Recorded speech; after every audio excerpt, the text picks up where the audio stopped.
All right, we live, we live. All right, I want to start off by giving all praises, honor, and glory to Yahweh, by Hashem, Yahweh Shai, by Hashem, the Prophet Kadash. I want to say and give double honors to the apostles and the bishop elders, the great millstone, for teaching his word and truth and sincerity and for ruling well. Salutations to my fellow Akim across the four corners of the globe, preaching and prophesying in the name of Yahweh, by Hashem, Yahweh Shai. Hey, I'm my brother Gabar Yahweh. This is the brother Kahanallah. This is brother Ariel Yahweh. Khan, we the brothers from GMS Hawaii. This is our weekly video sit down. Our weekly sit down video as a camp. Today is Wednesday, March 20th, 2024. The hopeful year of Jacob's trouble. You know, that the Most High bring this judgment and we can get out of here. And it's beautiful. It's beautiful that the Heavenly Father through His Son, Yahweh Shai, put the Spirit on Elder Apostle Tahar to deem this year the hopeful year of Jacob's trouble, because we're gonna go into something, and what we're gonna go into is that, you know, how the Lord mercy. It's through the Lord's mercy that we ain't consumed. It's through the Lord's mercy that we ain't destroyed as a nation, right? Because that's how the Lord judge His people. He judge us through His mercy. So we get judged bit by bit. It ain't full throttle. I was telling one of the elders I was speaking to about the same topic that when the Lord judges these other nations, He gonna judge them in their full capacity. Meaning it ain't gonna be no breaks for them. That's why Esau and these heathen gonna have 1,000 years of hardcore judgment. But the Lord didn't give us 1,000 years of hardcore judgment, even though He did judge us in His wrath. When you look what happened to Jake on captivity in America, we're just using America. I was telling the brothers that earlier before we started this lesson. When we talk about a recent captivity that of us being here in America, the Lord could have, if the Lord wanted, He could have had us in chattel slavery from the time we got here to the time He sent His only begotten Son here back to save us. But He didn't do that. He opened up mercy to the point where, like, He made Esau stop the hardcore slavery that was being pushed on Israelites, not only in America but around the world, right? And in this captivity, you can go get drunk. You know, you got Jake on drugs, and they do all that shit to basically to cope with the hell that you're catching, the captivity that you're catching. I have brought out earlier when I was speaking to the elder, the book of Baruch. Real quick, one of you brothers get Baruch chapter 4, I think it's verse 8. Baruch 4 and 8. Damn, man. Yeah, go out of brother. Oh, so lucky.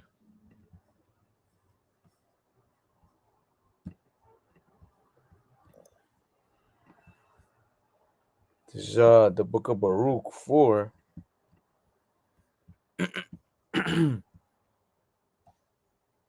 4 and 8. Yeah, that's it. Salaki, go back to that. Go back to the whole thing, the whole chapter.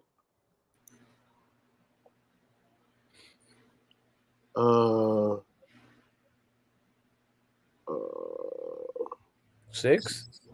Let me see what it say. What it says it's been years. Yeah, that's it. Salaki, Baruch 4 and 6. Make it big. Go ahead and share your screen, Ariel. What happened, brother? I was looking for Baruch, but I got second Ezra's instead. You got to share your screen, brother. God. Go ahead and read, brother. Kahan. This is the book of Baruch 4 and verse 6. It says, "Ye were sold to the nations, not for your destruction, but because ye moved the heavenly Father to wrath, ye were delivered unto the enemies." Mm-hmm. Yeah, that's it. So it said what? You were sold to the nations. Okay. You were sold to the nations. I'm sorry. Go back to verse 6, brother. Yeah. You were sold to, the point was in 6. Ye were sold to the nations, not for your destruction, but because ye moved the Most High to wrath, ye were delivered unto your enemies. So when the Lord put us in the hands of our enemies, chiefly our enemy Esau, Edom, right? He didn't do that to destroy us. It might seem that way because you see Jay getting put to death, catching hell, getting hung on trees, Remember, the scriptures speak about how this man, how the heathen went above what the Lord wanted for us. Matter of fact, before you get what you get in Second Esdras, you can use that same page that you got and go to. It's a precept that says, shit, slack it, brother. I'm trying to quote it correctly. It's in Zephaniah. I think it's in Zechariah or Zephaniah. I think it's Zechariah chapter 2. I'm sore displeased with the heathen. I am sore displeased with. Zechariah 1 and 15. Yeah, that's it. Zechariah 1 and 15. Go ahead and get that. No, not you, brother. The brother Ariel. Oh, man. Oh, okay. Zechariah 1 and 15, brother. Hi. Zechariah 1 and 15. Click on it, make it big, brother. Yeah, there you go. Go ahead and read it. This is the book of prophet Zechariah 1 and 15. And I am very sore displeased with the heathen that are at ease. For I was but a little displeased, and they helped forward the affliction. Yeah, that's what they did. And these nations, they helped forward our affliction. You know, so when you look at all the extra, things that they did to Jake, you know, you got what is it called? Sharecropping. You got the convict leasing system, right? You had the black laws. What you call it was the Jim Crow laws. You know, those are all that's extra. They went above. They help. That's help forward. And when you read that in the NLT, it says they went above what the Lord meant for us, right? And even to this very day, we're still in captivity. You know, and it like Tony Sotomayor in this video right here, he was talking about basically this guy made a song, and he's really proud about his song, and his song basically saying that you black people ain't invent nothing or create nothing ever since they was in slavery. People talk about uh, Black Wall Street, right? And then Captain Tazariak, he was letting them know because this is a debate, right? But he was letting them know that like, look, all this systematic oppression that happened to us didn't happen to these other nations.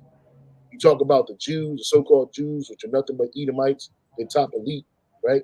Not everybody that's a so-called white person is an Edomite, but we're talking about the elite of these people, right? They create this big ass wall around them, and they make it seem like their hell is better than everybody else's, and so they get paid for that shit.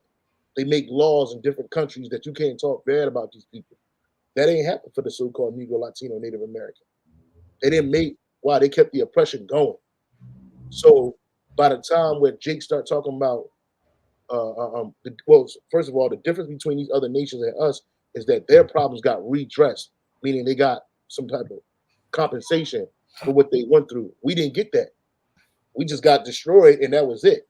To the point where now was like, you don't have to have Esau standing over you, calling you a nigga, putting you on a rope, hanging you from a tree, putting that fear, the Edomite in you. You don't have to have that because Jake is on autopilot now, right? So even though you got access to more resources than our forefathers had, you still can't do shit with it because this ain't your kingdom. Or every day you got to worry about just surviving. That's it.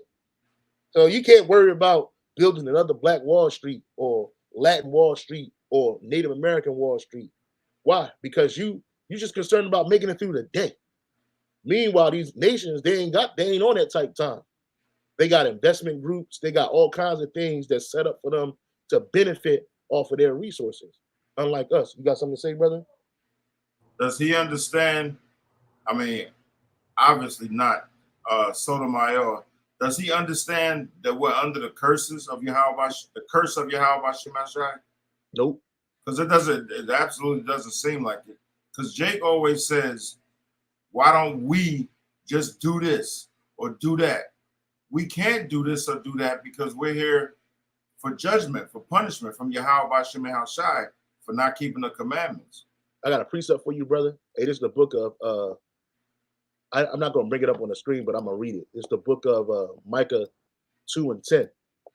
I got a precept for you right here. Let me Mm-hmm. let me bring it up. This is Micah 2:10.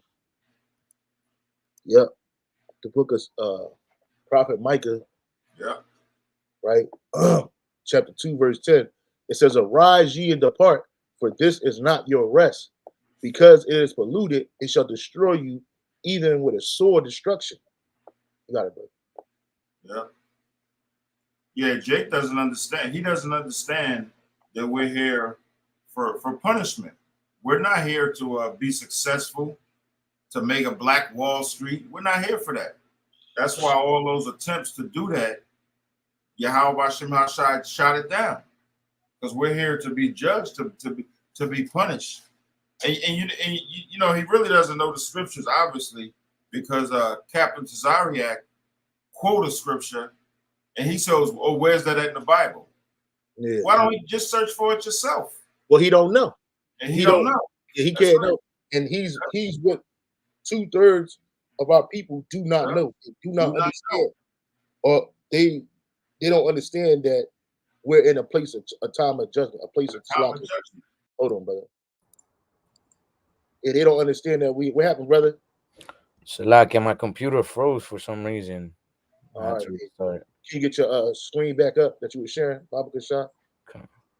But I yeah, got a quick. Can I get this quick precept?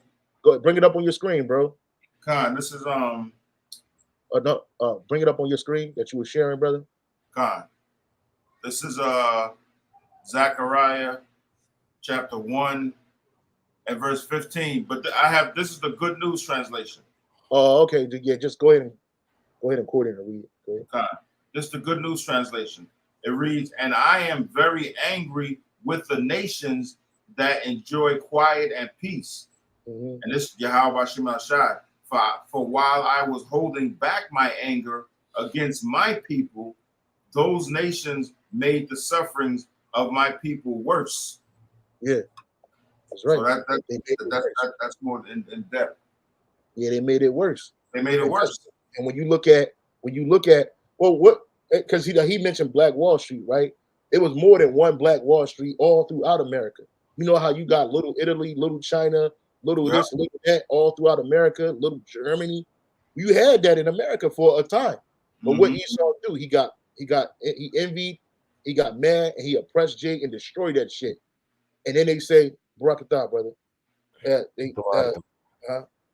They destroyed it, and then they'll say the reason why it was destroyed because of race riots. But it wasn't no race riots. It was Esau rolling on Judah, destroying him because he was envious of how Jake was making it. Here it is, you done had 350 plus years of hardcore slavery on you, and you were able to come out of that shit and still be self-sufficient, self-reliant. And then and it's like in the 70s, reparations was a big thing during the time of the Black Panther Party and a lot of these so-called revolutionary organizations in America that surrounded so-called Blacks, Latinos, Native Americans. They were talking about being repaid, bro. So what Nixon do? He stopped that shit, start elevating a few of our people in particular positions, and he called it entrepreneurship. Yeah. And then during the time of Lyndon Baines Johnson, who was right before Nixon, Lyndon Baines Johnson said, we want to get them just enough so that they can't do nothing. You know what I'm saying? So that's where entrepreneurship come in at, right? They pushed that whole, and then during the Nixon administration, they pushed that whole uh, entrepreneurship, so-called self-reliance, which the Black Panther Party was already on top of that. They was already talking about that. That's what they were already standing on. But they didn't want you to have enough where you had a voice, right? Anytime you talk about reparations, repayment to the devil, he loses his fucking mind. It's the same thing that happened in Haiti with the former president, prime minister. I can't really pronounce his name because it's kind of like French or whatever. But this particular president, when he got in the office in the 2000s, like 2003, he brought up that, hey, look, France, you need to pay Haiti $21 billion for reparations. And he was about to get it. And then what Esau do? He sent in a fucking coup d'etat, and he sent in his Edomite armies from America, France, and other nations came up in there, stomped that nigga out of power, put him out of power, made that nigga flee to Africa, all while he was on the phone in the airplane, and they forced him to relinquish power. And then they put a puppet nigga in there that he didn't even bring up reparations. He didn't even talk about reparations. And ultimately, Haiti became a failed state, right? And that's what it was all about. It wasn't about him mismanaging the government. It wasn't about him mismanaging the money. Nope. It's because he brought up reparations, man. So Esau don't want to make it right. Even if he could, he don't want to do it. Like they said, the precept says in They uh, refuse to let them go. that one too. That's a good one. But the one in Ecclesiasticus chapter 14, I think 14 verse 5. If he do any good, he do it for unwillingly, and in the end, his wickedness will show. So anytime this devil do call himself doing good for our people, it's really not good. It's wickedness, you know. So let me keep on playing this, brother. Yeah. I get it. I like that. I like that quote. That's a very good one. I don't Because if you think about it, it's a Uh-huh. few quotes in the Bible that we like to make, but it's so to make because it turns the fingers back at us. We like to quote things that make other people look bad. right. Which that's not true. That's not true at all. You know what I'm saying? The scriptures are a mirror of self-examination for the nation of Israel. But the only ones that can see it, like the brother, the priest, the third priest, and I can't Ariel said, man, said they don't know. They don't see it. They can't see it. He can't see it. He He can't can't see see it. it. And he can't It's see, right man. there. It's right Yeah. there. Right. Because the Lord didn't give him the eyes to see nor the ears to hear. Yeah.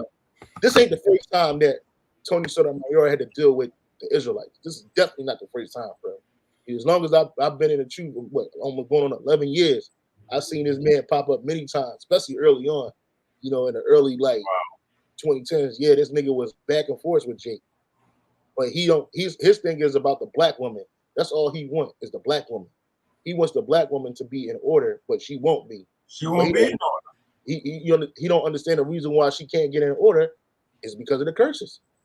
She's not going to get in order unto you. She ain't going to look at you like you're the God's gift to salvation. Yeah. You know? And it all comes back. It all comes back to Yahweh Shemel Shai being in control. The black woman is not going to get in order because she's like you said, she's under the curses from who? Yahweh Shemel Shai. We're not going to be in order as a nation here in Babylon the Great because we're under the judgment and the punishment of Yahweh Shemel Shai. And it's always amazing, not amazing, but so obvious when somebody like this guy Sotomayor doesn't get it because the Lord is not dealing with him. That's right. Jake is always Salaka, there's an ambulance passing by. But you know, Jake in the world, man, they always think that, you know, the men of the Lord are always judging, you know, the outside, but really we judge ourselves first before, you know, we point anything out, man. This is why, you know, the scriptures tell us to examine ourselves. There's another scripture that says what? To take out the The moat out of out of your eye. our own eyes before we help our brothers, man. You see, and Jake is always in that mentality, like in that defensive state of like, nah, nobody could judge me, only God could judge me. So they don't think that men can actually point out their flaws. I You got a see, precept. I got a precept for you to line up right what you just said, man. It is the so book that's what he was saying, like, you know, oh, I like those scriptures that point back at us. Well, all the scriptures point back at us because the reason we in this condition, like the brothers were going into, is because of our transgression. Yep, this is 1 Corinthians 2:14 and 15. But the natural man receiveth not the things of the spirit of the Most High, for they are foolishness unto him. Neither can he know them because they are spiritually discerned. When you read that in the NLT, it says, but people who aren't spiritual can't receive these truths from the Heavenly Father's Spirit. It's it it all sounds foolishness. It all sounds foolish to them, and they can't understand it For only those who are spiritual can understand what the spirit means, right? Yeah. That's right. And that's why, Jake always tries to come up with a solution carnally. Oh, well, why can't we do like the Jews do it? Or why can't we do like the Arabs do it? You're looking at it carnally from what you see in this world. But this world, like the scriptures say, is of the flesh, man. No. Yeah, and this is why you see the only Jakes that prosper is those that are wicked, man. But you don't look at things spiritually, which is how the Lord wants us to operate. And that's why we can't pass that threshold as a nation to be above these other nations, man. Because the Lord told us, if you keep my covenant, you're gonna be above over all these nations. But if you don't, no matter what you do, man, No matter you're what you gonna be do. under those curses. You Yep. see, even us brothers in the faith, although we're not trying to be part of this world, man, we're never gonna be on high on this side, man. No Never. matter what, because that's not our lot right now. Our Yeah. lot is what? To serve out our punishment and to Yeah. serve the Lord, man, and bring back, Lord willing, we the prophets, man, bring back the elect unto Yahweh Shem Shai. Yeah. It's a, what it's one of the curses that everything you put your hand to wasn't going to succeed. No, No. nothing you put your. But if you the blessings the blessings of the kingdom is anything we put our hands to will succeed. It don't matter what you do in the kingdom of heaven as an Israelite. You gonna have, because not every Israelite gonna be on the level of the elect men, or the 144,000, right? But guess what? Whatever them Israelites do, them Israelite citizens do, is always gonna flourish. Nothing is going. And why? Because we're gonna have righteous. We're gonna be righteous, right? All Israel gonna be righteous. So that means they're gonna all be blessed. Whatever their hand touch, they is gonna be blessed. Jake want to open up a canned food shop operation. It's going more than work. It's going to flourish from planet to planet. So Yeah. that average Jake, he gonna be extremely wealthy. His canned business, he never gonna have a drought. He ain't never gonna have a moment or incident where one of his canned foods is messed up. It's all gonna be perfect. Unlike in this society, when you open up a hamburger shop, shit, something gonna go bad. Some You know gonna what I'm go saying? back. So you can expect it to happen. They call it a downtime. Well, you're gonna feel that downtime. You know what I'm saying? Fucking your head, the meat gonna be contaminated with some type of rat, air, feces, and something gonna happen. There was Don't a get yeah. I got a quick comment. There was a Jake quick videos on Instagram of this Jake, 2/3 Jake. He had some kind of food truck, and the food, somebody hit the food truck like with another vehicle or something, and Jake was balling. I mean, the news people was interviewing him, and he was crying. I felt bad for him. He was crying so hard, man. I mean, tears and everything, and he was crying because he said it took him a year and a half or so to put this food truck together, and he was like, "Why did this happen? Why did this happen?" And I couldn't help but think of I have this precept right here, Micah chapter 7 and verse 9. I will bear the indignation of the Lord, Yahweh Bashem Shai, because I have sinned against him until he plead my cause and execute judgment for me. He will bring me forth to the light, and I shall behold his righteousness. I said, man, Jake just he didn't get it. He doesn't understand that we're under the curses. But man, he was so hurt because his little food truck was destroyed. Yep. And I said, man, this he needs to hear a precept. And why? They don't understand. They don't understand. Why was his food truck destroyed? But Esau or these other nations open up a food truck and the shit just do good. And I remember that one spot we used to go to. It was a Chubbs. Chubbs. We used to do that shit all the time. Now they was making money hand over fist, even during the pandemic, and they was getting it to the point where this dude was able to turn that food truck into a brick and mortar spot. Yeah, that's nice. And all he doing is selling some whack ass burgers and some good ass fries. He ain't changed up the menu. He ain't changed up the restaurant. It was a line outside, brother. I went there one time. It was a line outside, bro. It was a line outside that wasn't even going to Chubbs. And that's how much money this dude is making. He making so much money that there's a line for another spot, and they making money. That was Jake. You be struggling to make a profit. You know? That was Jake. If you take those Edomites out of that truck and put them to the side, and you replace them with Jake, that truck wouldn't last a year. Yeah, it wouldn't be there to make a brick and mortar spot. It'd be if the truck was there, it'd be there forever and a day. Yeah, trying to make a profit.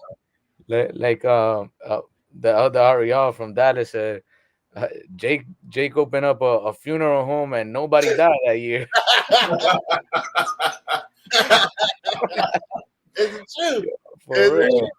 That's the curses, man. That's the Lord. And you would think I open up a funeral spot, somebody died. Niggas died. You're like, not this year. Black on Latino deaths are the all-time low this year. You're like, what the fuck? You know what I'm saying? Meanwhile, down the street, Mazel Tov's funeral home, packed full of niggas. Niggas is going up in there. Yep. Like, what? Niggas is coming out there. Niggas is standing in line in a casket like this, waiting to get in Mazel Tov's. You know what I'm saying? Waiting to get up in there to get seen, get a wait. You know, but the Johnson funeral home ain't shit popping. You had a precept. Somebody had a precept. I had if you don't have one. Well, yeah, you could grab it. Is that I kind of I had to read. This is 1 Samuel chapter 2 and verse 7. The Lord maketh poor and maketh rich. He bringeth low and lifteth up. And we're brought low as a nation.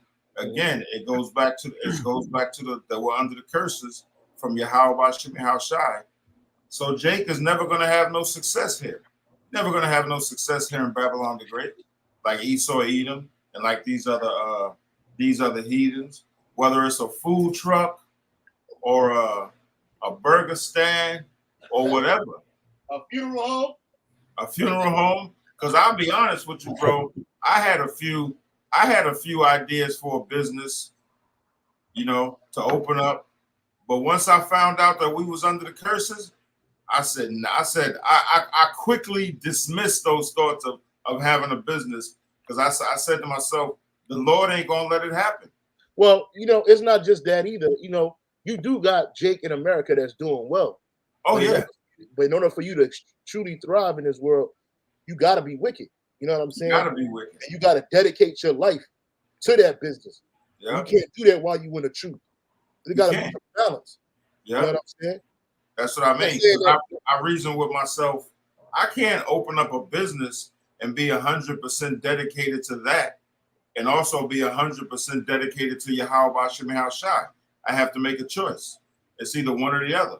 And your screen won't share, Kahan. Unshare your screen, and then reshare your screen. Your video is fine, but you're sharing your screen. Yeah. And just now reshare your screen, brother.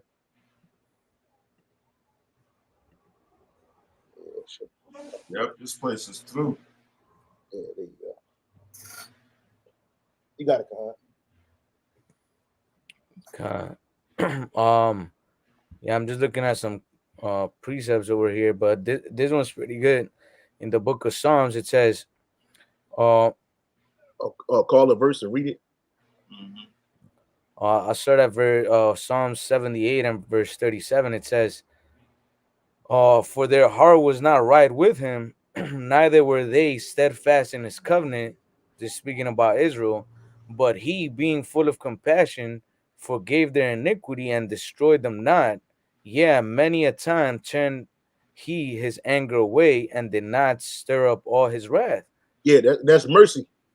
That's mercy. Because when the Lord could have did it, which we're gonna get into it, because I was speaking to the elder and we was going on these precepts, particular precepts that we got. It shows you that, like, the Lord, he gets you right before you go too far. He patient with Jake. Whereas with the heathen, he let them mount their sins all the way up, so that when he bring that wrath, it can't be quenched. The wrath can't be mellowed. But with us, we read it again, bro. You can break it This down. the book of Psalm 78 and verse 38. It says, "But he, being full of compassion, forgave their iniquity and destroyed them not. Yeah, many a time turned he his anger away and did not stir up all his wrath." Oh, you got it, bro. That's right, man. And like we were going into, man, the Lord punishes us with measure, you know, because if it was according to the law, we should have all been destroyed, man. But like the brother mentioned earlier, the Heavenly Father made a covenant with our forefathers, man, to give us what? The kingdom, man. And although we're not receiving it right now, like the physical kingdom, he is preparing us for it, man. Through what? Through this chastisement, man. Because like the scriptures say, how can a man enter into that city with first going through the trials and the and the perils of understanding good and evil, man? You see, we have to learn what it's like to have a kingdom under wickedness to appreciate righteousness, man. And Yeah, this is what we're going through right now. Like these men, Tommy Sotomayor and Captain Tasariak are going into, man. eh, They're pretty much like trying to discuss why the Lord got us in a position where we can't advance like the heathens do, man. And the yeah, reason is because we fail to keep the covenant, man. So things are always gonna happen to us, no matter what it is. They could bring all the information, all the times that Jake tried to build these cities and all this stuff, but at the end of the day, the reason is because we've transgressed against Yahweh Hashem Yahushai. And the reason why he hasn't destroyed us completely is because he's merciful, man. You know, that's right. All right, let me play some I more. had another I had another precept. Shoot, I kind of lost it, but pretty much it said Salakia. The precept when well I'll look for it. I'll look for it because I lost it when my computer reset it. But I'll look for it. I'll let you know, brother. Salakia. That's a good one. It's Proverbs That 27. That's Proverbs 27 and 5. It says, "Open rebuke is better than secret love." Now, what Mhm. is said on the subject, what makes what you did in that video on the subject do, and the reason why I said it desensitizes you, is it takes away from the fight that they did. No nation disrespects their ancestors' fight more than black people. Jewish people don't disrespect their ancestors' fight against the Germans. The Arabs don't disrespect their ancestors' fight against the Jewish people, but we do. So you said, what have we built? So if I was to just name a few, because I know you mentioned Black Walls, that's usually like the famous one they like to mention. You got Seneca Village, you got Portsmouth, Ohio, Wyandotte, Michigan, Pollock, Louisiana, Salina, Tennessee, Comanche County, Texas. You got tons of cities. You even got cities now that today are lakes that was once black cities. And what happens is whenever we build up, there's always that same oppressor, that same white man that comes and tear it down. Yeah, because because Esau is the Most High sword. That's why he told you this ain't your rest, and especially the tribe of Judah, the head tribe, brother. You're not gonna put your hand. That I think was in Deuteronomy. That's one of the curses where it says, "Whatever you." We had paraphrased it earlier. Whatever you put your hand to ain't gonna thrive. Ain't gonna thrive. You know, it's not gonna happen. You can see that now. Where in America you see little Mexico thriving? Nowhere. Where in America do you see little Native American, little so-called indigenous people got a town and it's super thriving? I mean, like I said, you got pockets of Jake doing well, but it ain't all over America. Like you see, it don't matter what city you go in America, you're gonna see a little China. You're gonna go to see a Chinatown. Shit, we live in the middle of the Pacific and on an island, and Chinatown is booming. Chinatown is pop. It might be ghetto as fuck. When I say ghetto, it might be like a lot of transitory people. Well, they got them up out of there. They pushed most of them up out of there anyway. Yeah. Chinatown is it's still thriving. They ain't going through no curses. They may not be popping and blowing up like in other cities and states because it's a smaller location. But wherever there's a major metropolis in America, you can bet your bottom dollar there's gonna be Gookville there, and they're gonna be self-sustained, and Yep. they're gonna be self built up, and Esau ain't gonna come up in there and wipe them out and flood their neighborhoods with water and make a man-made lake. You know what I'm saying? Because we're under the curse.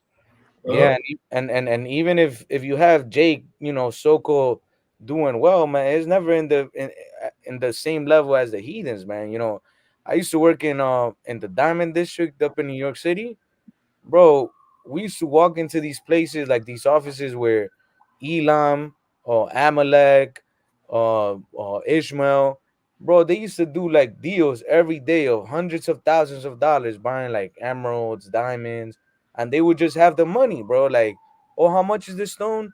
Oh, 500,000, 800,000, 200, in just one deal, bro.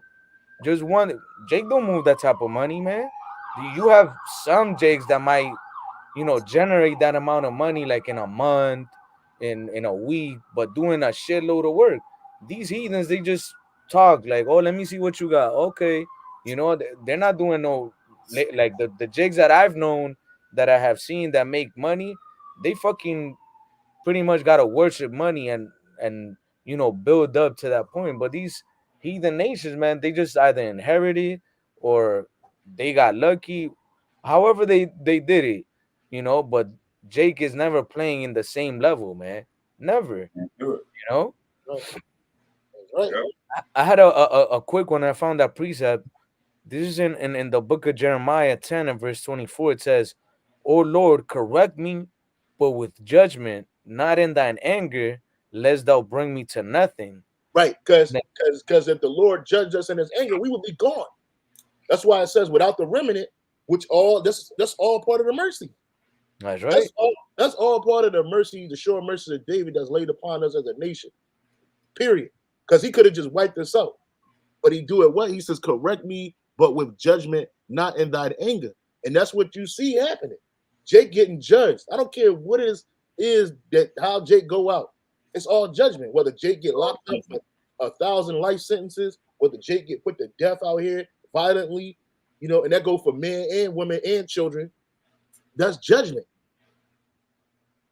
That's Yeah, right. brother. All judgment. This is in the new KJV. It says, "O Lord, correct me, but with justice, not in your anger, lest ye bring me to nothing." Yeah. And according to to the justice of the Lord, he could have destroyed us, like the brother was going into. But guess what? He had made a promise unto our forefathers, so he's like, I'm not gonna let them succeed in this world.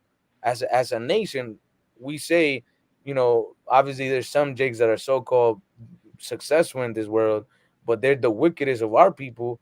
But you have Jake trying to do things the right way, and they never gonna make it, man, because Never gonna again, make it. we paying for our iniquities, and that's justice in the eyes of Yahweh Shemiah Washah. We transgressed his covenant.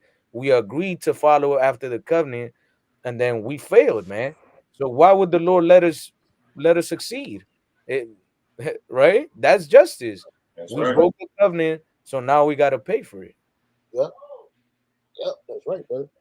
That's right. You had some Ariel? Um, I'm just looking at some precepts because the priest is absolutely right. By the laws, Yahweh Shemel Shai can just destroy us because we constantly go off. But he shows that mercy, the sure mercies of David, the same mercy he showed to David, King David, he's showing to us today because he could just destroy us. Yeah, since we spoke about that, go ahead and get this precept real quick. Go. The points is going to be in 3, but you can start at 1. Get Isaiah 55 and 1. Ariel. Con. Let's see, Isaiah 55 and 1. Start at 1. The points in 3. This is the book of the prophet Isaiah, chapter 55. I'm going to start at verse 1. Ho, everyone that thirsteth, come ye to the waters, and he that hath no money, come ye buy and eat. Yea, come buy wine and milk without money and without price. Yeah, and you got Jake taking this truth and charging Jake those actual things. That ain't no mercy. You got these dudes in Sakari. They got a pay-per-view for the Passover, man. What? Yeah, they're gonna have it televised live or whatever, or live stream live, but you gotta pay to see it. You know I said to myself, I wanted to see how they were going to top the board game. Yeah, they topped the board game with a that's a different Israelite group that y'all board game. Oh yeah, that's right. Yeah. But last year they had it. Last year, I think it was last year. It might have been the year before last. I think it was the year before last. They had the strip club whole. Yep, I remember that one. Debacle. So now you got to pay to go see whatever they got going on. And on top of that, on that same every day, the day of the Passover, they got Soul Food Saturday. You got to pay to get in that. Wow, so it's a live debate of particular things. I think he said he's gonna go in talk about the 2/3 while they sit over and play the soul food. But wait a minute, then as soon as the sun go down, there's a Passover. So instead of you getting the people ready for the Pesach, I'm saying you getting people ready for a debate, and then on Passover you charging people. But the Lord told us right here, it's a free offer. It's a free offer of mercy. And because guess what? The Passover is all about mercy. He had mercy on us and not the nations. That's right. You receive free, give free. Wow. Those guys are really tempting Yahweh Bashim and Hashai. Well, Lord willing, the Most High brings something horrible to pass. You know what I'm saying? To shake them niggas up. I mean, it's every year. At this point, it ain't even shocking to me, brother. I've been, like I said, Wadi Yahweh Bashim Hashai going 11 years strong, bro. Wow. And every year is something. Every year is something. It's never not nothing. It's every year is something. You know what I'm saying? So we just got to be thankful that we have that blood of the Lamb upon our doors. You know what I'm saying? Right. Go ahead and keep reading, bro.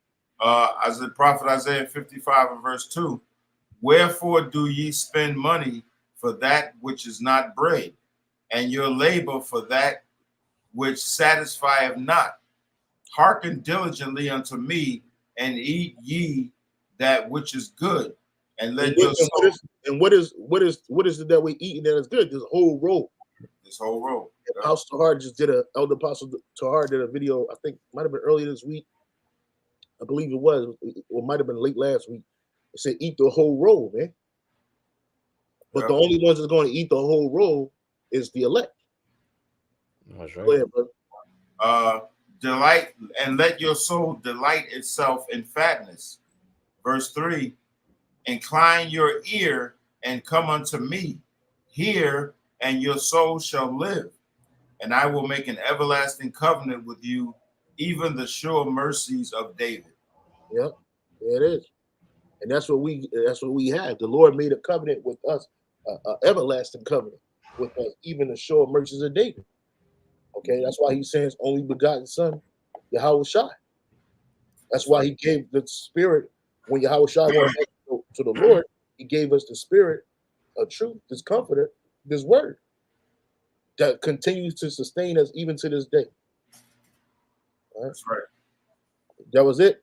That was it on that. Yep. Yeah. All right. Back in this video real quick. And then the war never stops. And we're always prepared for the war. The problem is people on our side will switch sides. And they'll join the other side. Like Fred Hampton, for example, when they did that movie, you could see how COINTELPRO infiltrates them.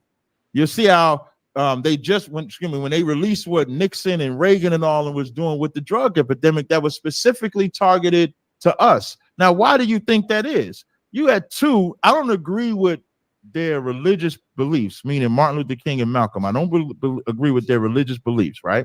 But you had two black men that was able to galvanize black people for a cause. Well, Well, the reason why you don't have no so-called black leaders today that's going to galvanize you for a cause, another reason is because Esau, Most I ain't allowed it, but Esau ain't allowing it. Esau, J. Edgar Hoover said that if there's going to be a black Messiah, we going to create him.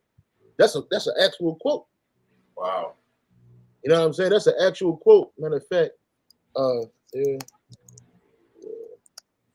be no black Messiah unless we create him. I'm gonna share this link with you, brother, and so you can see it. And then you can share it on your screen. Hold on, brother. I'm putting this link in the you know where to find that the private chat links, right? Yeah. Go ahead and click on that, Kahan, and share that link that I just sent in the private chat. Okay. There it is. That's from J. Edgar Hoover himself. Go ahead and read it, brother. It says there will never be another black Messiah unless we create him. Yeah. So all these leaders, all these so-called black leaders you have today, they're nothing but created messiahs for you, but they're not really a messiah. They're false messiahs. We know that the original black that was actually a movie called Black Messiah. The original so-called Black Messiah is Yahweh Shai. And he didn't create him. He can't create him. You know? But your Martin Luther Kings, your Malcolm X's, your Al Sharptons, your all of them, because they killed all the ones that was grassroots. People like what was this dude name that they made that movie about? What is this? It took my tongue. The nigga they killed in Chicago, he was a Black Panther Party leader. They made a movie called Judas and the Black Messiah about Fred Hampton. Fred Hampton was grassroots. Bunchy Carter was a grassroots. He was, even though they were following these CIA groups, these were the natural leaders at a young age that was like, they were able to galvanize Jake into a group, into the masses. Hey, even what's his name? What's his dude name? Marcus Garvey. He was a particular grassroots leader that he wasn't propped up by Esau. He was taken out by Esau. They didn't murder him, but he died. He died a poor man back in Jamaica. He went to prison first, and then he died a poor man in Jamaica. Why? Because he was galvanizing the so-called black masses back then, pushing toward Jake getting out of America and going back to Africa. And so they basically foiled his plan or his dream, his plot. They foiled it at every turn, particularly financially. And then they gave you the so-called Honorable Elijah Muhammad. And he was dishonorable as fuck. And then they gave you Noble Drew Ali before that. And he was that was the dude that created the so-called Moore Science Temple. You know, they gave you all that bullshit, but they never gave you who you were. And then when you had leaders that could naturally, which Malcolm X and Martin Luther King, though both of them niggas was insiders too, but they weren't above getting basically wiped out, put to death. You know? You got something, Ariel? No. If you ain't got that moment, no. All right, let me go back to the video. You got it. I know you gotta get to work, so let me go back to the video. Yeah, the water.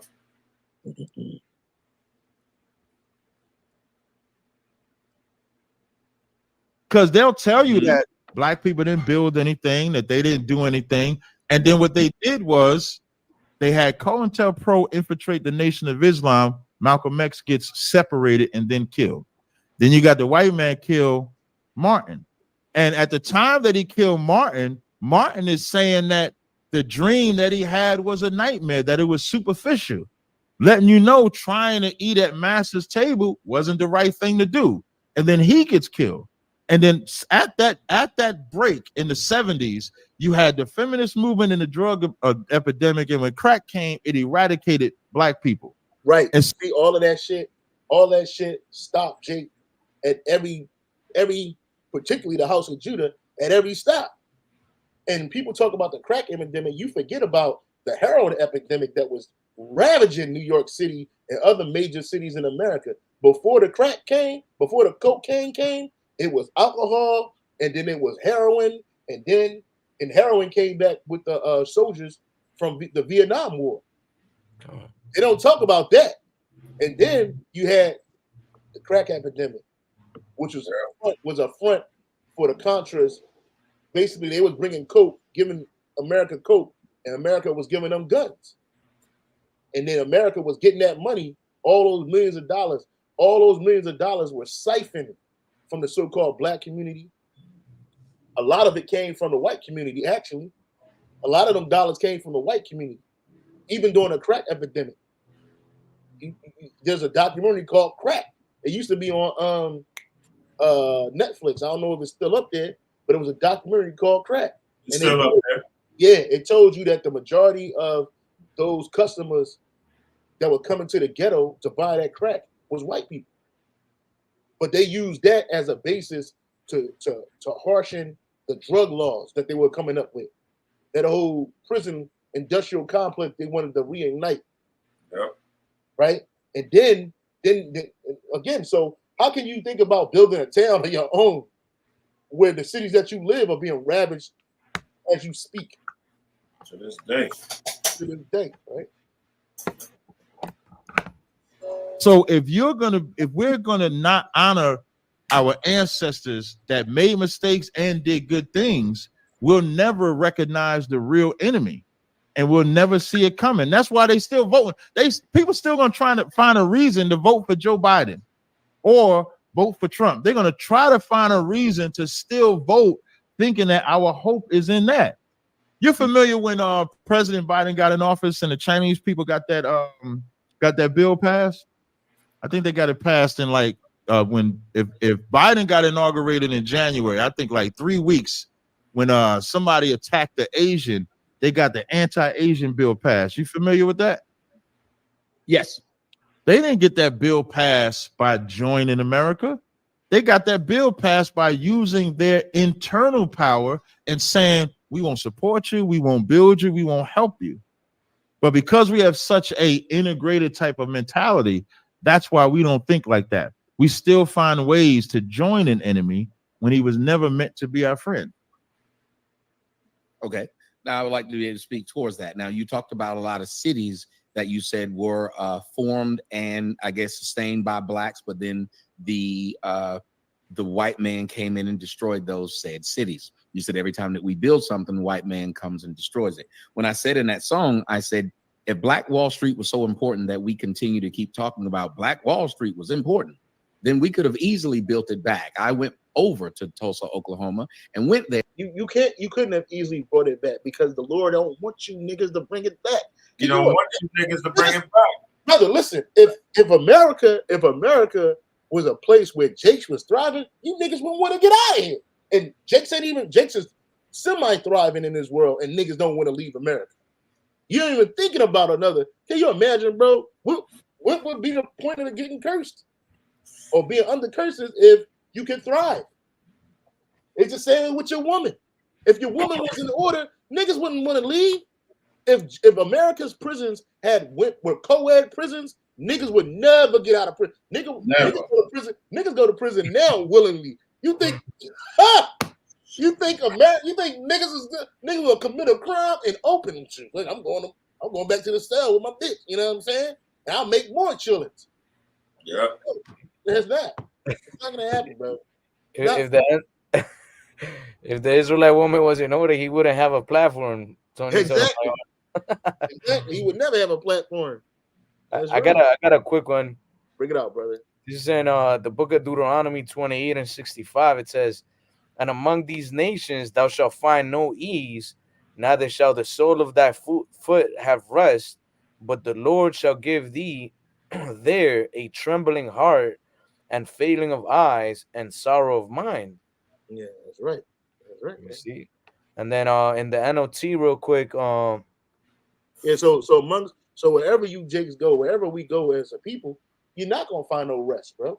Unless you tap into what Esau got going on and his wickedness, you're gonna think you're gonna have an illusion of rest.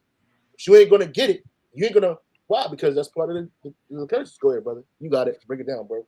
Khan. In the NLT, it says, there among those nations you will find no peace or place to rest, and the Lord will cause your heart to tremble, your eyesight to fail, and your soul to despair.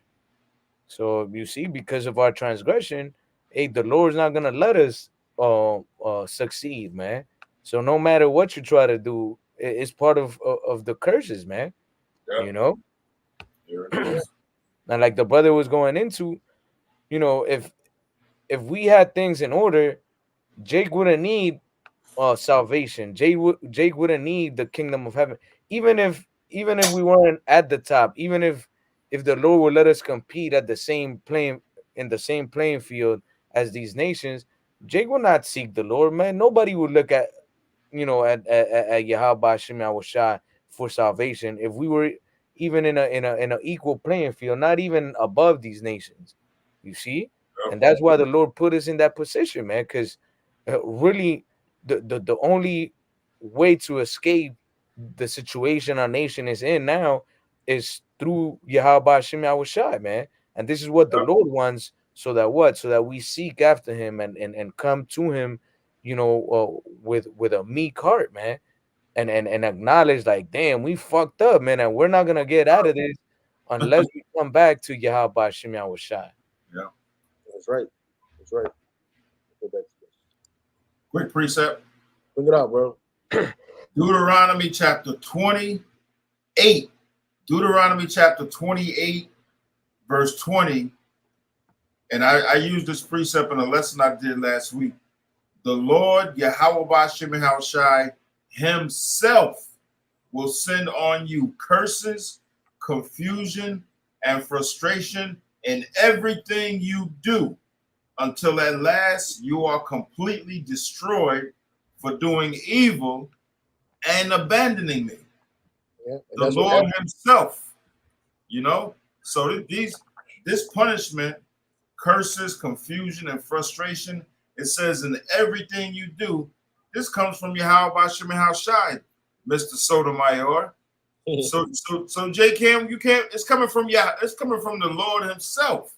You can't win. We can't win. That's You right. can't rebuild why didn't we just rebuild Wall Street again? Because this is the Lord himself sending curses, confusion, frustration, and everything you do. That's it. Yeah, That's right. that's it. Time. That's it. It says until And at I saw that there's last you are completely destroyed. For what? For doing evil and abandoning me. And that's what we did as a nation. Evil, and we abandoned Yahweh Shem Shai. And the punishment is curses, confusion, and frustration. Can't make it no clearer than that. You know? Oh, brother. a That's all I college got. called Langston Hughes College. Hey, brother. Sorry, go. What you say? No, I said that's all I got. All right, brother. Yeah. When somebody attacked the Asian, And the Germans got wiped Wall Street themselves. They haven't. They just complain about Black Wall Street not being there. You talked about how those other cities are, and I know I grew up Black. A lot of us grew up Black in the United States. Guess where we didn't hear anything about those cities? From parents, grandparents, never heard these things. So then that means they failed us by telling us where these things are and what they meant. What you said the Jews do. The Jews actually do that to their children. They send their kids to Hebrew school when they're children. When you said they don't talk about how the Germans won, well, last I checked, they got billions from the Germans, and the Germans got wiped, as far as their empire, got wiped out, and they ended up getting their own state from it. Now over in Germany, you can't even say nothing bad about the Jews. Not only that, but the Jews run the legal system. Jews run Hollywood. Jews run the banking system. So the Jews, in my opinion, would be the patriots. They're actually winning. So if I was a Patriot fan, I wouldn't be sitting around talking about how horrible my Patriots are, because we've won 7 Super Bowls in a span of about 10 years. That's pretty impressive. So I wouldn't be talking bad about them. But if I am, i.e. the Raiders, then I would be talking bad about them because of where they sit. So you're right. The Chinese, you said that they don't become American. No, actually they do. I talked to a young man by the name of Steve Kim who comes on my show, and almost every Asian that I talk to, second generation Asian, you know how they speak? Perfect English. Everybody else decides that being a part of America is the best way to integrate and subvert America, if that's what you're trying to do, which is what the Jews did. Blacks complain about what they get in the justice system. Blacks complain. Somebody said in the comment right here, it says Black Lion. The point he made is black people, which you're not even black, so that's a whole nother lesson for another time. But black people should have rebuilt what was destroyed and lost. However, he didn't make the point that white people don't do more harm to black people than black people. No. You niggas, these other nations don't have to get their shit destroyed and keep rebuilding. Jake been doing rebuilding, but it's not for you. And how can you rebuild? How can you rebuild when every time you get something, it's reduced to rubble? You can't do it. It's just not happening. Without a doubt, Esau has done way more to our people than we've ever done to each other. Like the scripture says in Daniel 9 and 12, what has been done unto Jerusalem hasn't been done to any nation. Roughly paraphrasing. That's right. And it's not like Esau destroys these Israelite cities, and then just leaves us alone. Like, nah, he destroys them and then makes sure he creates scenarios to make sure that we don't come up again. Right. See, so it's not like we're just left alone and okay, just do what you want. Like, no, they specifically create the ghetto, they redline us so that that we don't advance, man. Yep. So you can't have a thriving community of so-called Negroes, Latinos, and Native Americans, and they continue to. It's your neighborhood, and if you do have a neighborhood, which you don't, because we're renting everything, the prospect of home ownership is extremely low for so-called Negroes, Latinos, Native Americans in America. That sense of wealth and pride that comes with that is damn near not even there. You know what I'm saying? Unless you're a woman.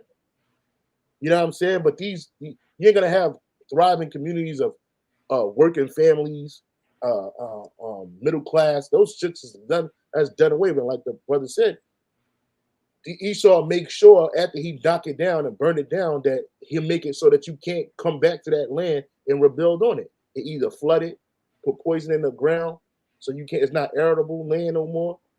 It's not good for agriculture, sheep, nothing of that. Then he make laws so that you can't even have these kind of things. He got laws where you can't have a small farm in a community. It can't be a rural area without extra taxes and shit like that. Hey, it ain't just this dude talk about, because Black Wall Street has become synonymous with self-reliance, right? But you look at I did a video. I think I did a video on it. I think I did do a video on it, or I might have read it. Anyway, I might have did. I think I did a lesson. Long story short, in LA, you had a whole in the city of Los Angeles. Inside the city of Los Angeles, you had a thriving community of wealthy blacks in Los Angeles, and they what they do, they ran a fucking highway through that shit. It was called Sugar Hill. I think it was called Sugar Hill or Sugar something, Sugar Town, something. I forget the name of it, man. But anyway, they built it, but they did it through the whole country. It wasn't just Los Angeles. It just happened to be that particular area in Los Angeles, in the middle of what is now the I-10, used to be a thriving, wealthy community of mansions, black mansions with actors, not just actors, but doctors, lawyers. You know what I mean? Buying these homes. And what Esau do? He mentioned redlining. He ran a fucking highway through that shit. So what used to take you a couple of blocks to walk through, now it takes you a mile. It's like over a mile long to get to the other side because it's a big ass highway in the middle of that shit. Meanwhile, Fraternity Row and Sorority Row, none of that shit was affected. And why wasn't that? Because that's where Esau has his homes at. These fraternity homes and sorority homes at. Jake don't even have sorority homes. You don't got no sorority and fraternity homes of your so-called Greek organizations. Why is that? Because home ownership was like it used to be the opening to wealth, and you could pass it down. You know, Yeah. so no, you ain't gonna get it built back up. It ain't just because niggas is wild and violent. What you see today took years to happen, took decades to happen. The condition that you see the so-called Negro, Latino, Native American in today in America, it took decades for that to happen, especially what happened to the so-called Negro. Black women are always complaining about, look at our mortality rate inside the hospitals when we trying to give babies. You know what should happen then if you believe that these white people don't take care of you in the white hospital? You should do what the Jews did. I went up to New York and I was surprised to see a police car. I'll skip a little bit because I want to get to what Captain Story was talking about. The white man, just like you go to war with Satan, you go to war with demons. Say whether I'm for or against reparations, but you did kind of just double talk because the Jewish man gets to this day, like the New York governor just gave $185 million to victims of the Holocaust. When you think about it, that generation is probably gone. But when you look up the news article, it says it's not just for their generations, it's for the generations after. And that's the and black women got $10 billion from Goldman Sachs to go and start businesses. That's cap, because here's what would have been better. Here's what would have been better. I'm just saying they got it. Not that it was good. I think it was horrible that they gave it to black women because they don't do anything for black men. Well, before we get to that, because I know how you feel about the black woman. Yeah, you know it's coming, baby. You know it's coming. We'll get to that in a second. So now, but what I wanted to point out though, when World War, and because you brought up the Jewish thing, which I think I mentioned it as well, I just want to highlight something in which goes back to this subject of who's done more harm. The earth knew that what the Germans did to Jewish people was horrible. So much so that they divided a land called Palestine in half. Why? So that they didn't have to sit with who was oppressing them, so that they can be free. And then they fund them to this day. They reverence the Holocaust to this day. When black people got freed from slavery, they gave them nothing that you can say is retribution for the irreparable damage of uprooting a people from one continent, bringing them to another continent, stripping them. The Jewish people never lost their identity. Blacks lost their identity, their name, their race, their creed, and everything. And still, without reparations, in spite of it all, when the white man was going through his Great Depression, that's when we built. The church was one of the major cornerstones in the black community during what the white man called his Great Depression. Those cities I talk about, Seneca Village. Seneca Village was a village in Central Park that when they just wanted to expand it, they just displaced all the people out of Seneca Village so they can expand a park. And black people were just powerless to fight against it. Now, one thing I agree with you on, when you say our fathers or our mothers didn't teach us the parts of history that would allow us to not make the same mistakes, that's a part of the fear of the white man. After Tulsa, Oklahoma, you said it got destroyed. You know what they did after Tulsa? Oppressive to each other because of the oppression that we're getting. He doesn't go into you have two black men right Hold here. on, brother. Hold on, brother. And we're on the opposite sides of something. Said, if I got a son, and the reason my son is on death row right now, they get ready to come from Nigeria, we gonna try to come from Ghana, we gonna try to come from everywhere. In World War II. Yeah, I was talk about the point, but I can't find it. It's getting late. I don't want to hold brothers up. But understand, at the end of the day, we kind of made our point through this. We brought out the precept where it spoke about. Actually, hold on, brother. Let me. Anybody, you brothers got a precept? If not, if you got a precept, brother? No, I don't have one. You kind? No. Let me bring this precept out. I just want to share something, but I gotta stop sharing my screen. So give me a second.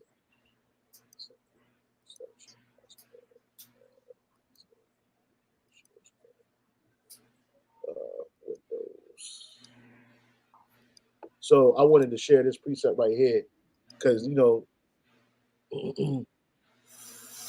ultimately, mercy is shown to our people.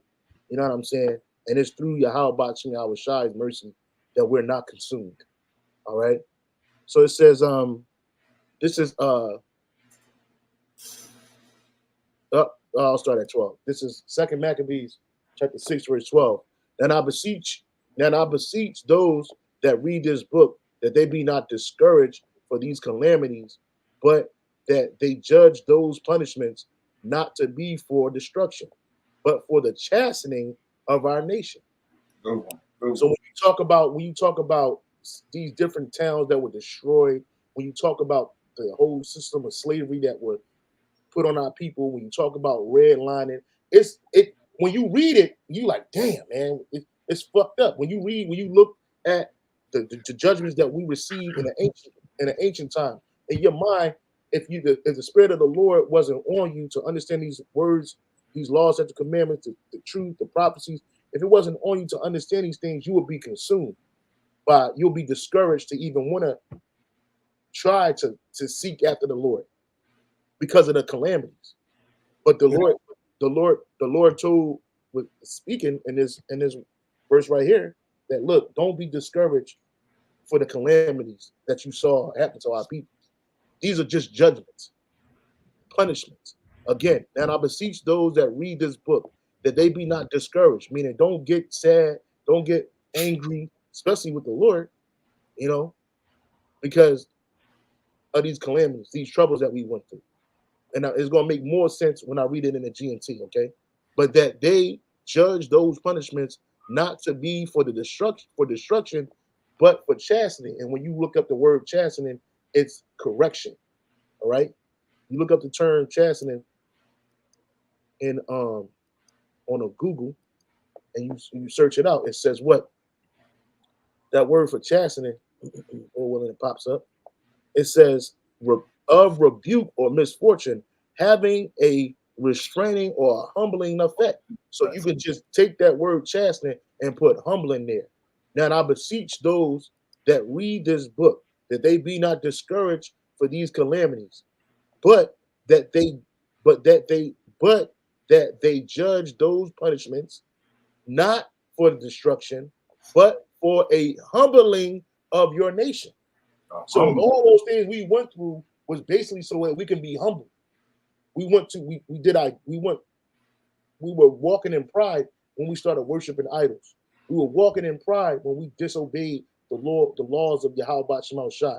We were walking in pride when we became extremely rebellious against Yahweh Shem Shai. So the Lord had to use something to humble us. He used these nations to do it. Verse 13. For it is as a token of his great goodness when wicked doers are not suffered any long time, but forthwith punished. Verse 14. For not as with other, what the hell? For not as with other nations, whom the Lord patiently forbeareth to punish till they come to the fullness of their sins, so dealeth he with us. It's going to make sense when I read it in the GNT. Okay, lest that being come to the height of sin, afterwards he should take vengeance on us. All right, and therefore, verse 16, and therefore he never withdraweth his mercy from us, and though he punish with adversity, yet doth he never forsake his people. And let's read that in the GNT. In the GNT, starting at the verse 12. In the GNT, starting with verse 12. I beg you not to become discouraged as you read about the terrible things that happen. Consider that this was the Lord's way of punishing his people, not of destroying them. And that's what the Lord did. He used these nations to punish us, not to destroy us. We're still here, brothers. We're still here, sisters. We ain't going nowhere. We ain't wiped out as a nation. We still here. But he used these nations as a way to punish us. In fact, it is a sign of kindness to punish a person immediately for his sins, rather than to wait a long time. The Lord does not treat us as he does other nations. He waits patiently until they have become deeply involved and sin before he punishes them. But he punishes us before we have sinned too much. So the Lord, when he judged these nations, he let their sins mount up to the heavens. Did he not say that about Edom? Your sins have mounted up to the heavens. So now when that judgment come down on Esau, it's going to be double the judgment, and it's going to be with no mercy. But with us, the Lord punishes us before we get too far in our sin. So look at it like this. We went through hardcore chattel slavery, right? Why did we go through that harsh? We went through the slavery of the indigenous Americans and a wholesale genocide, damn near genocide, of the so-called indigenous North, Central, and South peoples, which are the Israelites. Then you went through hardcore chattel slavery, and it was terrible. You went to Jim Crow, you suffered all of that shit, you hanging from trees, you rotting, you getting eaten by animals, all kinds of shit happened, right? But then the Lord came in with that mercy. He ended the slavery, chattel slavery in America, to a point, because chattel slavery still exists in prison system. But far as an outside system that affects the average Jakes, you know, he showed us mercy by taking that whip off your back. Now you can come into society. You can become wealthy. You can get a job. You can drink. You got Jake on drugs. You got them soothing their pain. When you was in chattel slavery, you wasn't soothing that pain. It was hard, right? So then it got to a point where now you got all this liberty. Now look at what's happening with Jake. They waxing worse than what we was doing before. Look at Jake. So now what's about to come? That judgment again. Jacob's trouble. Jacob's trouble going to be the tool used to extremely whip Jacob. The scripture says it's going to be a time where it's never seen in the earth. But what's coming behind it? Yahweh Shai. That mercy. That man up that mercy seat, Yahweh Shai, is coming down to come get his elect. You see? When these nations go into captivity, they're not going to have nobody to come get them. When these nations go into captivity, they're not going to have no drugs, no drinks, no whores, no. They're not going to be. It's not going to be a time where they get, loose from chattel slavery and they start to get wealthy and start to wax worse and harsh. Gog and Magog ain't gonna put them slippery ass shoes on and them suits and ties on and bounce back up with some weapons and fight against us. No, it's gonna be 1,000 long, hardcore years of hardcore captivity. You understand? Because their sins have mounted up. But with us, he shows mercy. With us, he has mercy. And I'll end it off with Wisdom of Solomon 12. And I think the point was in 3, so I'll go straight to it. 12 and 3. Wisdom of Solomon 12 and 3. Matter of fact, I'll start at 1 because the point's in 3. I'm going to read quick. For thine incorruptible spirit is in all things. Verse 2. Therefore chastenest thou them by little and little that offend, and warnest them by putting them in remembrance, wherein they have offended, that leaving their wickedness, they may believe on thee, O Lord. And that's us.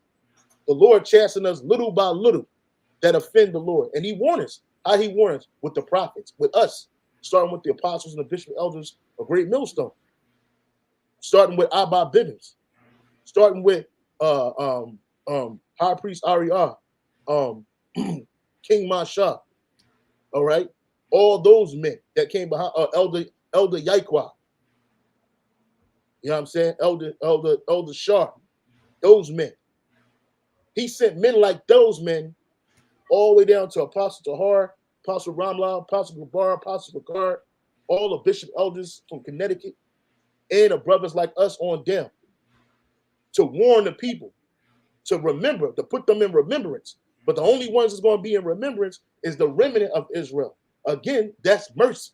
Because the Lord could have said, fuck it, I'll just do away with the whole nation. That's why I had the brother pull up Exodus 32 and 1, but the point's in 3. It says, in all Salakia, I'm sorry, was it Exodus 32? Exodus 30. And you see Exodus Salakia. Basically, and he said unto Moses, yep. Yep.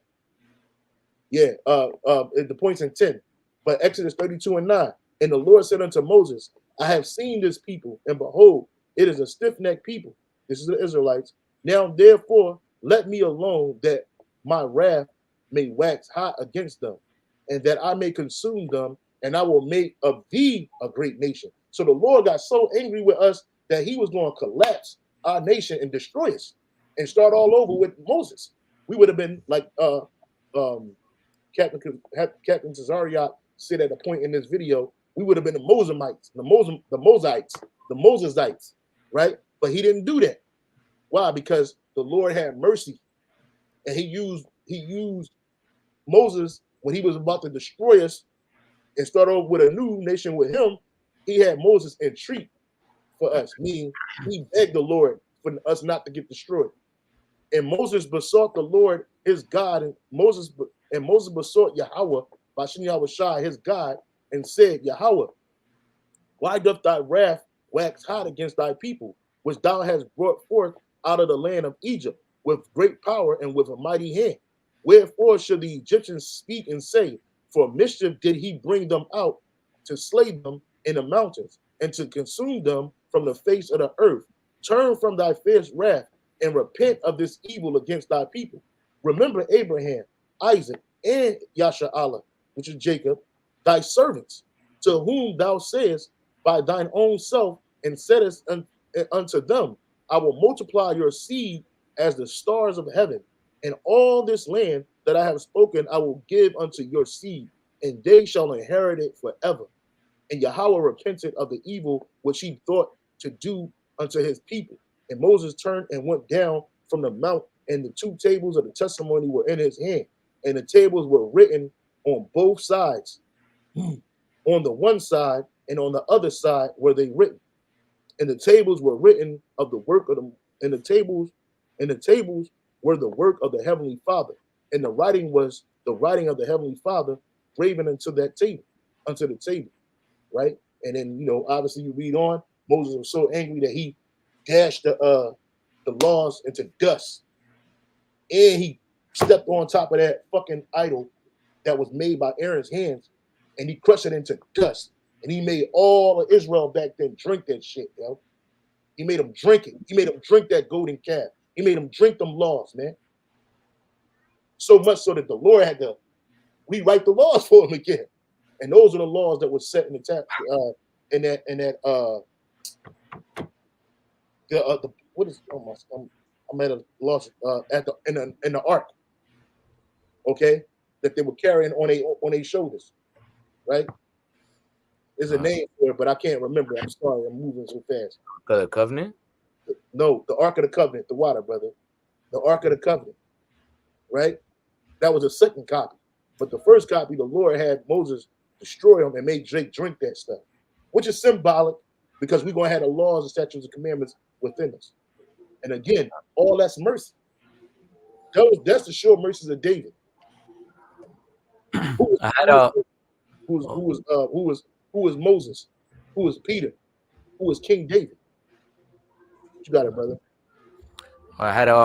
just one more precept in the book of Esdras 9 and verse 13.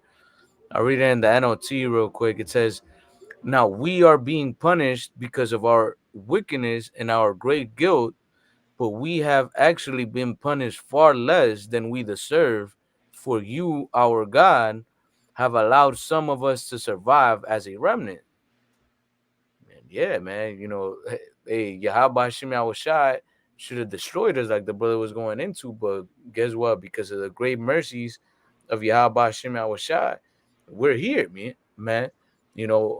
Seeking Yahweh Hashem Shai once again, with the faith that sacrifice Yahweh Shai made, we might be forgiven of the Most High, man, and brought back to his fold. That's right. That's right. And that remnant is the elect. It said it right there. It says, now we are being punished because of our wickedness and our great guilt. All of that stuff that's happening to us now, all that stuff that's happened to us in the past was us being punished for our wickedness and our guilt. But we have actually been punished far less than we deserve. Absolutely. Because by default, if the Lord hadn't had that mercy upon us and sent his only begotten son, Yahweh Shai, we all would have been done. Because we all would have been worthy of death, but we're not. It says, it says, it says, but we have actually been punished far less than we deserve. For you, our power have allowed some of us to survive as a remnant. And that's what the 1/3 is. That's Lord right. willing, we're going to be elect. We're going to survive this destruction that's coming. And he allowed that because of his mercy. And so with that, we're going to give all praise and honor and glory to Yahweh, by Hashem, Yahweh Shai, and say, give double honor to the apostles and the bishop elders, a great millstone for teaching his word to the elect. Lord willing, to next time. Shalom. Hey, shalom. The water for being with us.